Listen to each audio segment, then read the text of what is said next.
शताब्दी महोत्सव का गुरुवार को शुभारंभ हो गया।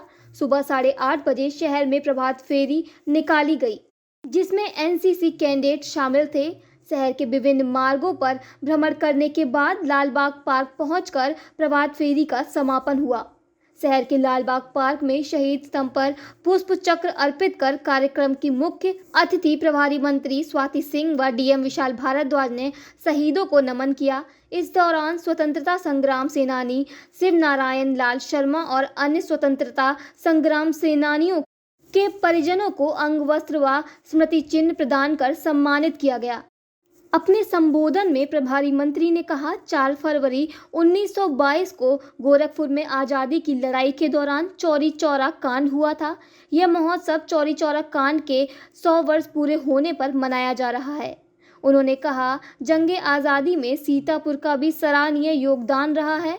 आज जिस प्रांगण में यह आयोजन किया जा रहा है, इसी में 18 अगस्त 1942 को ब्रिटेनियन हुकूमत की पुलिस ने स्वतंत्रता संग्राम सेनानियों पर गोलियां चलवाई थी, जिसमें कई स्वतंत्रता संग्राम सेनानी शहीद हो गए थे। उन्होंने आज़ादी की लड़ाई की गौरव गाथा को नई पीढ़ी के बच्चों तक पहुंचाने के लिए BASA को इन विषयों पर डिबेट क्विज प्रतियोगिता करने के निर्देश दिए हैं।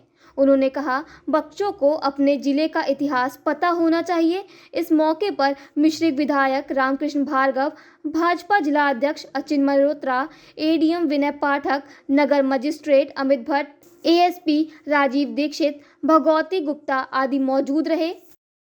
लगता है कि यहाँ पर उपस्थित सभी लोगों को ये जानकारी होगी कि 4 फरवरी 1922 में चौरी चौरा कांड हुआ था और आज उसका शताब्दी वर्ष के रूप में हम मना रहे हैं। आज पूरे 100 साल हो गए हैं।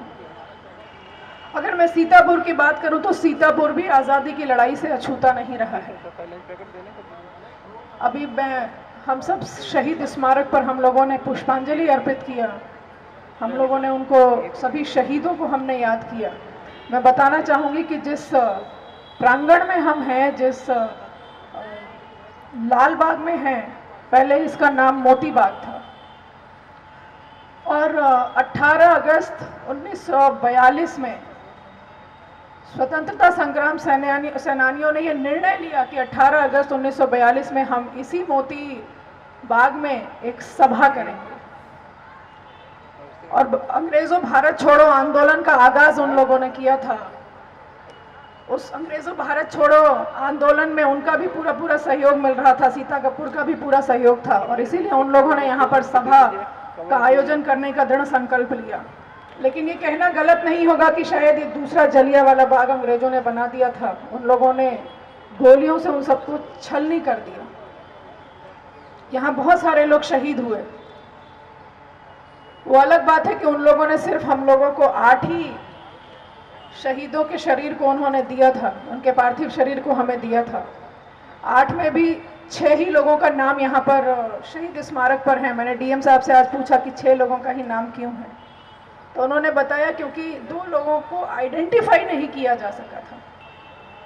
और मैं ये चाहती हूँ, यहाँ पर BSA भी उपस्थित होंगे, मैं ये चाहती हूँ कि सीतापुर का हर एक बच्चा जाने कि सीतापुर में कौन कौन से ऐसे स्वतंत्रता संग्राम सेनानी थे जिन्होंने अपने प्राणों की बलि दी है।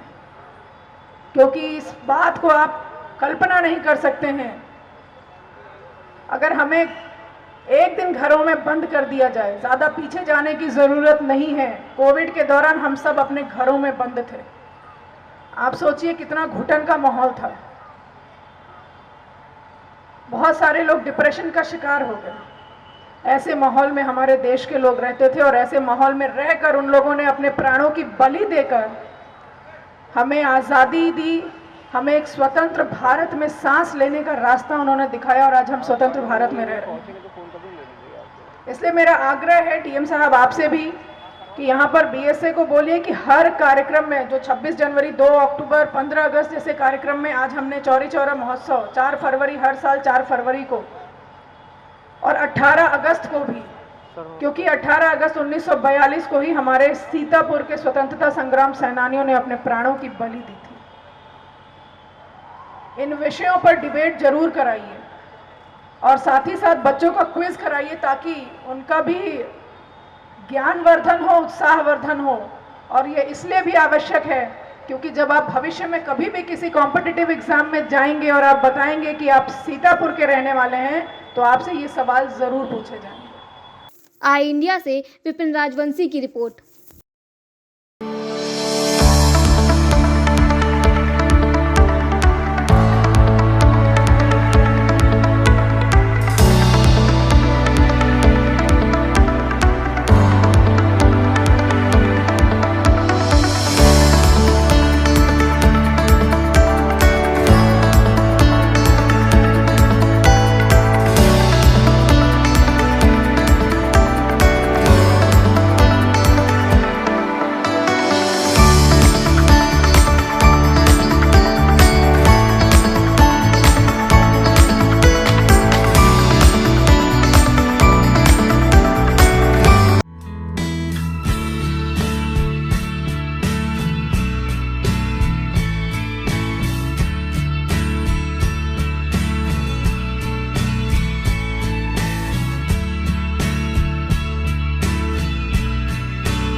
खबर आपकी, नजर हमारी।